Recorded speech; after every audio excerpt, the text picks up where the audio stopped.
ஏங்க அவியல் சாம்பார் காய்கறி வாங்க வாங்க. அவியல் சாம்பார் காய்கறி 50 ரூபாங்க. ராமபுதூர் சந்தைக்கு வாங்க ஏங்க வாங்க. மக்களே, நம்ம இன்னைக்கு ராமன்புத்தூர் மீன் சந்தைக்கு தான் மீன் வாங்க வந்திருக்கோம். சந்தையில் என்னென்ன ஃப்ரெஷ்ஷான மீன்கள் இருக்குன்னு பார்ப்போம்.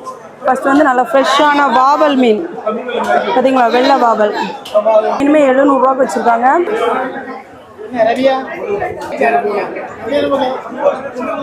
நல்லா இருக்கீங்களா?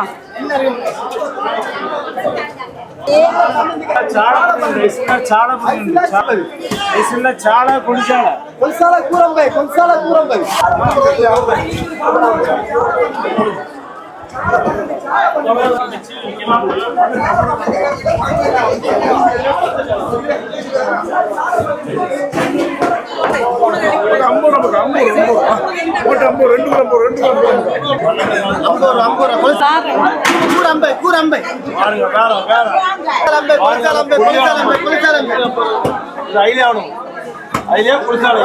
மக்களே, இந்த வீடியோ பிடிச்சினா லைக் பண்ணுங்க.